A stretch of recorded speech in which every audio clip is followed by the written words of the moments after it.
ministério que valoriza as suas forças armadas, tá? Valoriza os homens e mulheres de bem de nosso país. Vocês sabem que as pressões são enormes, porque a velha política sempre parece que quer nos puxar para fazer o que faziam antes, né? Nós não pretendemos fazer isso. Parabéns aos homens e mulheres do Brasil que estão aí, civis e militares, pelo patriotismo, pela perseverança e pela garra, né? Se não fosse a determinação de vocês, com todo o apoio da nossa Marinha do Brasil, nós poderíamos, né? A pessoa da Força Aérea, obviamente, o transporte aí, e nós não teríamos atingido esse grau de, não de conhecimento apenas, bem como de poder usufruir do que nós podemos tirar dessa área. A maior reserva de água doce, eu acho que está lá, é uma área próxima do tamanho do Brasil, riquezas minerais incalculáveis, né, como terras raras, entre outras coisas, e uma biodiversidade completamente diferente. Então, parabéns a todos vocês, parabéns a essa equipe nossa que está visitando aí essa região. Pretendo ir aí, eu acho que conhecer pela internet, por terceiros, tudo bem, mas nada como in loco, para saber como o pessoal vive, para que nós possamos até valorizá-los. Tá? O Marcos Pontes está nos ouvindo lá de, se não me engano, está em Houston, se não me engano, Estados Unidos. Nós pretendemos, né, fazer o máximo pela ciência, pela tecnologia, pela inovação. O Marcos Pontes tem trabalhado muito bem nessa área. Acho que pela primeira vez, ao longo de décadas, temos um ministro que entende do assunto, é formado pelo ITA, é piloto de caça da nossa Força Aérea, ficou aí muito tempo nos Estados Unidos, na NASA, esteve no espaço. E eu quero cumprimentá-lo nesse momento também pela sua perseverança, pelo seu patriotismo, por ter aceitado ser ministro. Muitos aqui que aceitaram ser ministros, foi realmente por acreditar que possamos fazer algo diferente, possamos achar, prezado Onix, o ponto de inflexão para que as pessoas de bem voltem a acreditar nessa pátria maravilhosa que nós temos, um ministério que valoriza as suas forças armadas, tá? Valoriza os homens e mulheres de bem de nosso país. Vocês sabem que as pressões são enormes, porque a velha política sempre parece que quer nos puxar para fazer o que faziam antes, né? Nós não pretendemos fazer isso. Nós sabemos que aquele caminho está errado. Nós aqui pode até ter um caminho melhor, mas o nosso caminho aqui é diferente do anterior. Já há uma consciência por parte dos parlamentares que nós queremos manter esse ministério técnico, dando liberdade aos respectivos ministros para escolher as suas equipes, que nós devemos sair dessa inanição, desse processo que tínhamos até há pouco tempo. Eu acredito que a maioria dos parlamentares pensa da mesma maneira que nós. Está faltando, para alguns ainda, nós mostrarmos realmente esse caminho. O Brasil tem tudo para dar certo, né? O Brasil, esse povo nosso, é bem acolhido, bem recebido em qualquer lugar do mundo. E nesse momento que vocês estão aí, na Antártica, é um momento de alegria, de satisfação, de orgulho para todos nós brasileiros. Acompanhamos há pouco tempo um episódio lamentável na Antártica, com passamento de colegas nossos, inclusive. Foi superado esse momento, a gente continua ainda solidário aos familiares que ficaram aqui no Brasil, e nós devemos acreditar. O Marcos Pontes está nos ouvindo, tá? Ele teve colega já que perdeu a vida no espaço, e colega dele, inclusive, né, que ele me contou certa vez que nesse voo que deu algo de errado, e o preço foi muito alto, ele estaria presente nesse voo. Então, Deus quis que ele ficasse aqui e viesse nos ajudar com sua bagagem de conhecimento, para que a gente pudesse dar esperança a todos do Brasil e fazer um país diferente do que fizeram até o momento, que, infelizmente, destruíram o nosso país em grande parte.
A Marinha do Brasil finaliza neste mês de março uma etapa importante da reconstrução da Estação Antártica Comandante Ferraz, atingida por um incêndio em 2012 que destruiu quase toda a estrutura. A estação é uma base mantida pelo Brasil na Antártida.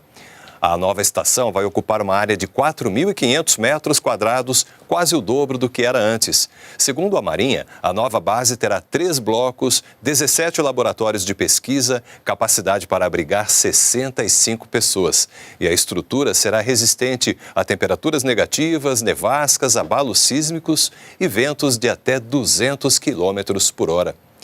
Durante uma entrevista coletiva em Punta Arenas, no Chile, o almirante Guida falou sobre a reconstrução da Estação Antártica Comandante Ferraz. Veja como foi. A nossa Estação Antártica Comandante Ferraz, nós estamos nos preparativos da inauguração. A inauguração ela deve ocorrer em janeiro do próximo ano. Este ano nós pretendemos até o final deste mês de março, até o dia 31 de março, terminar todas as obras civis da parte de infraestrutura da estação.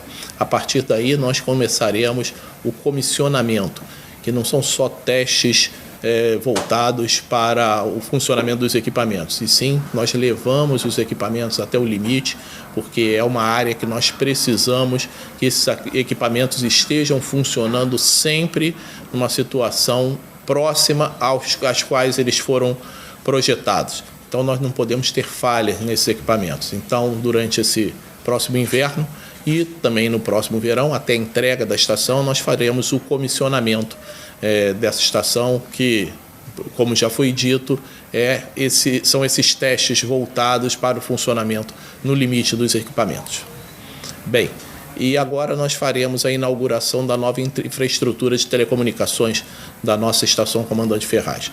Nós tínhamos uma infraestrutura de comunicações, ela era voltada para o lazer, para a comunicação pessoal, mas não permitia, por exemplo, que os pesquisadores passassem os resultados das suas pesquisas, fotos, vídeos, etc. e tal, para suas universidades e aí adiantassem as suas pesquisas.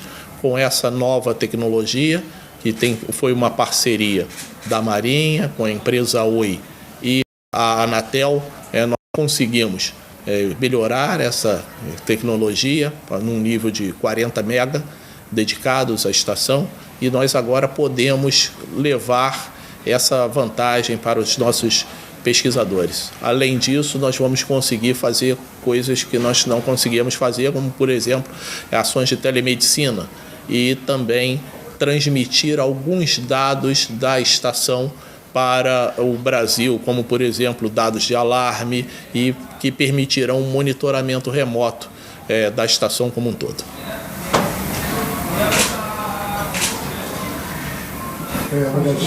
Perguntas?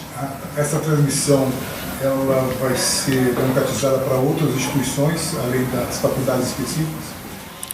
Todo mundo que estiver na área da Estação Antártica Comandante Ferraz poderá usar essa transmissão, inclusive 4G. Por exemplo, quando você chegar lá, você vai poder usar o 4G com o chip da Oi tranquilamente, ligando para o Brasil sem problemas.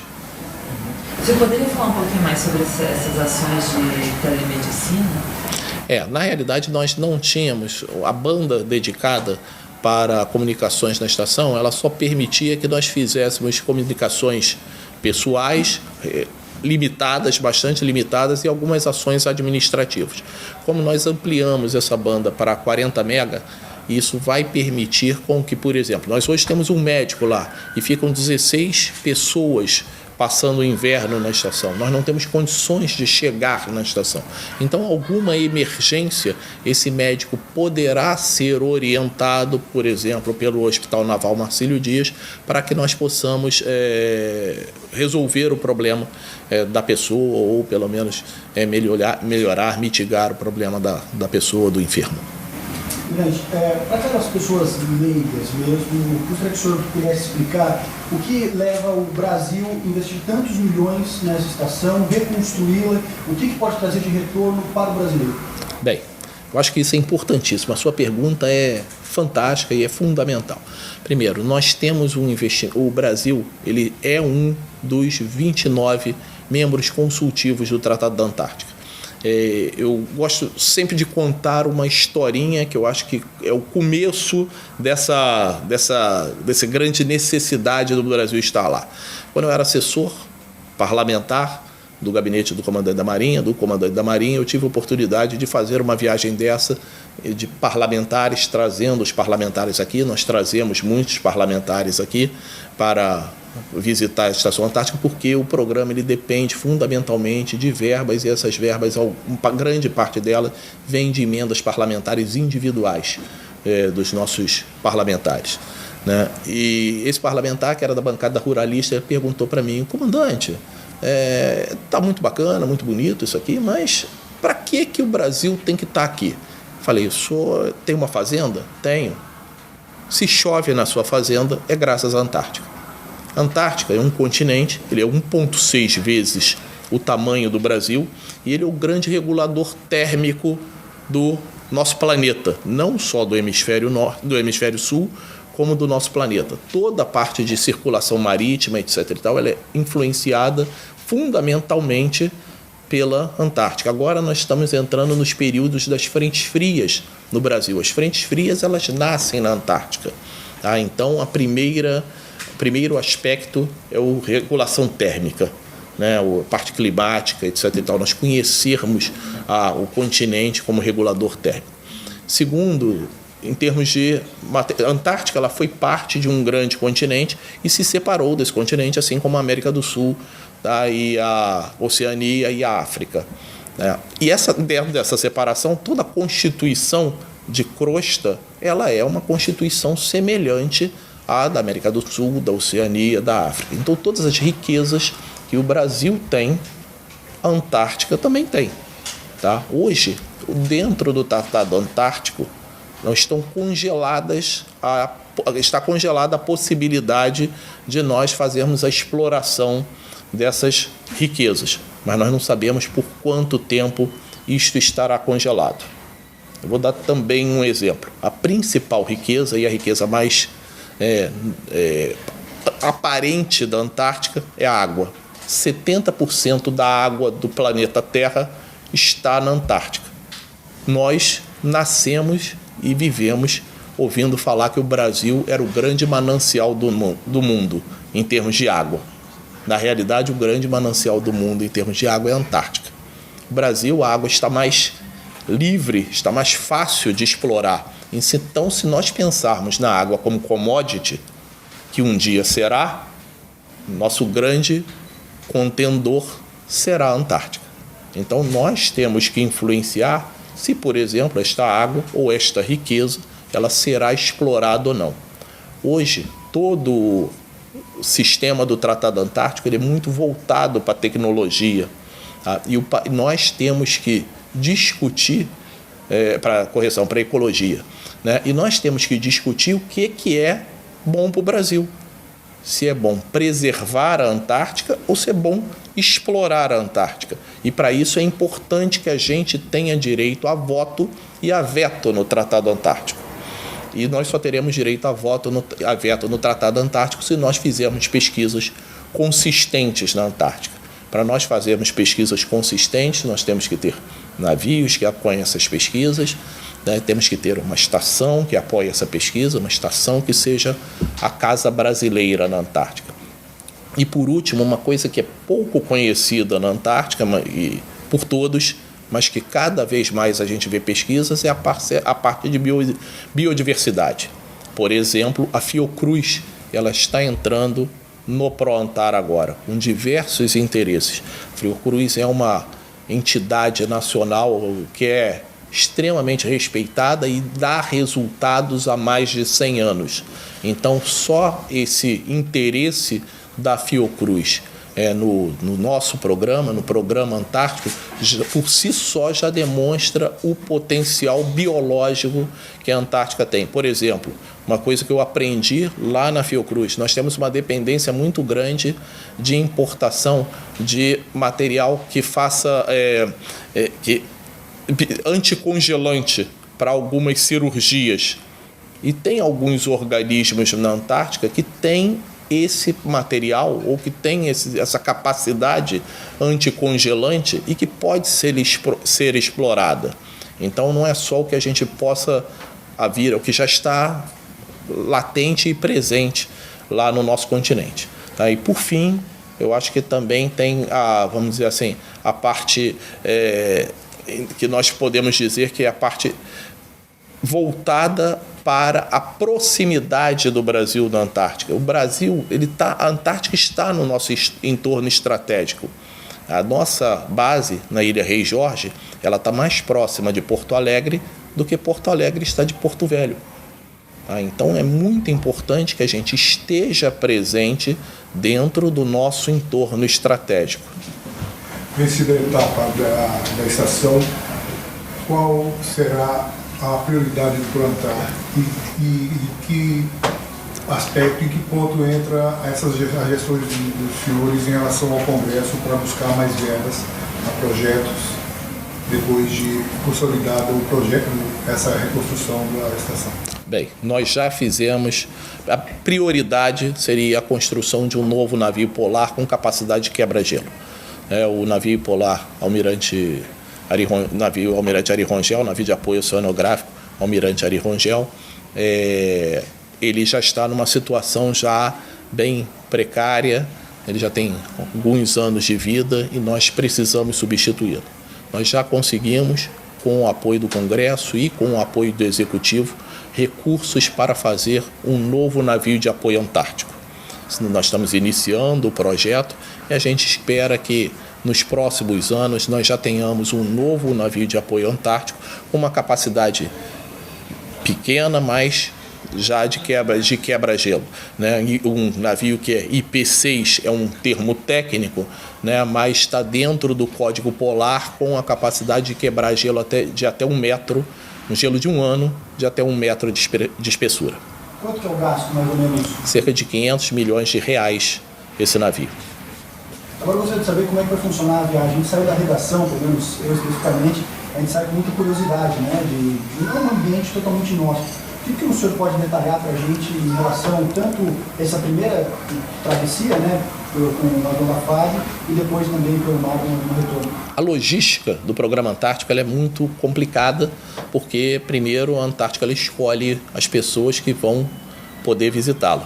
Né? Toda a dependência é da condição meteorológica. A primeira parte da viagem é uma travessia no Hércules C-130 para a ilha, já na Ilha Rei Jorge, para a base de Frei, né? Que é uma base, Eduardo Frei Montalva, é uma base chilena que tem uma pista de pouso. Lá vocês irão embarcar em um dos navios que fazem a pesquisa antártica, o navio polar Almirante Maximiano ou o navio de apoio oceanográfico Ari Rongel. Correção, o navio de apoio oceanográfico Ari Rongel ou o navio polar Almirante Maximiano. Contrário. Né? Então nós embarcaremos lá nos navios e por lá nós iremos à Estação Antártica Comandante Ferraz. Lá vocês poderão conhecer a Estação Antártica Comandante Ferraz e ver um pouquinho do trabalho que é feito no dia a dia. Tá? Infelizmente, nós já estamos numa fase de retração da operação. Esse é o último mês que nós podemos operar com os nossos navios lá, porque agora vem o inverno e o mar começa a congelar. Vocês já vão ver bastante algumas áreas congeladas e muitos icebergs. Tá? Então, nós temos que retrair com os navios. Então, é por isso que nós não vamos ficar mais tempo. Mas vocês terão tempo de conhecer toda a nossa base e toda a nossa possibilidade de pesquisa. Né? Os nossos pesquisadores a grande maioria já retornou, alguns retornarão nesse voo de vocês. Então esse quebra-gelo vai possibilitar mais missões? A extensão do período de missão. Com certeza nós conseguiremos estender o período de missão. Por exemplo, o navio Ari Rongel, há 2 anos, ele ficou cerca de uma semana parado aqui nos canais chilenos, aguardando para ir para a Antártica, porque o Drake ainda estava congelado.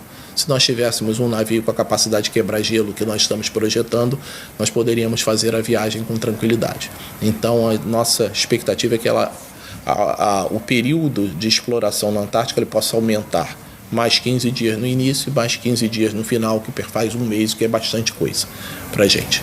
A gente que já opera cerca de 5 meses aqui na Antártica, passará a operar mais 6 meses, cerca de 6 meses.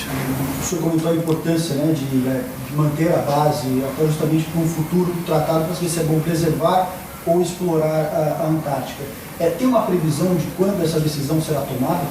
Na realidade, isso aí já vem sendo estudado há algum tempo. O tratado ele é de 1959, começou a ser estudado em 1959. Em 1991, nós tivemos uma definição que foi o início da discussão do Protocolo de Madrid. Em 1989, se discutiu um tratado de exploração da Antártica.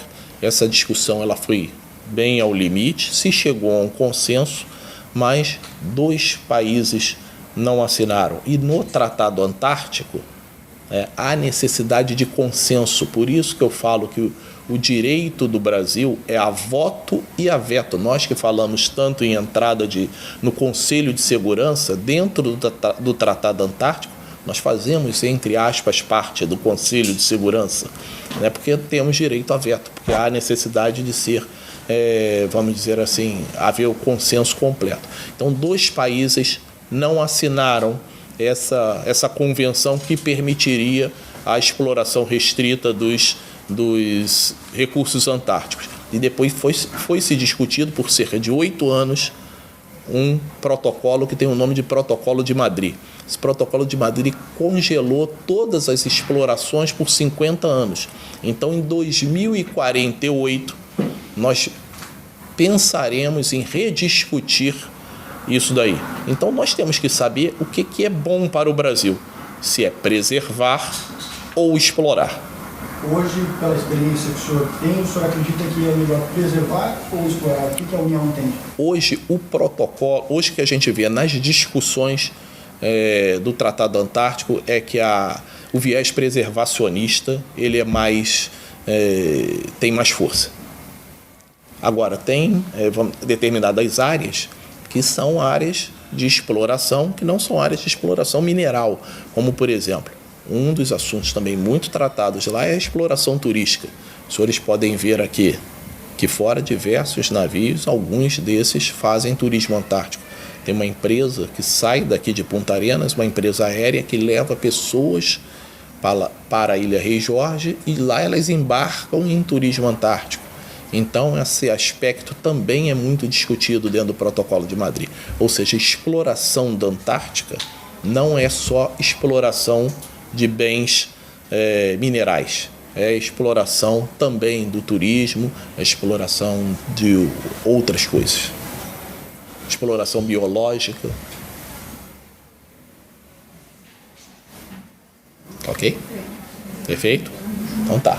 Bom, tá? Eu que agradeço a presença de vocês, a possibilidade da gente divulgar o nosso trabalho, nosso programa. Desejo a todos uma excelente viagem. Eu acho que vocês vão passar por um lugar que é bastante interessante. Teve uma colega de vocês, que era do Ministério da Defesa, que me fez uma pergunta que não saiu daqui, né? Eu vou falar para vocês. Comandante, qual é a experiência do senhor? Como é que o senhor poderia definir a experiência de ir à Antártica? É o lugar mais próximo, dentro da Terra, de estar em outro planeta. Né? Então, os senhores vão, dentro da Terra, estar num lugar que parece outro planeta. Tá? Muito boa sorte, curtam bastante, vai ser uma experiência inesquecível para vocês. Tá? Obrigado.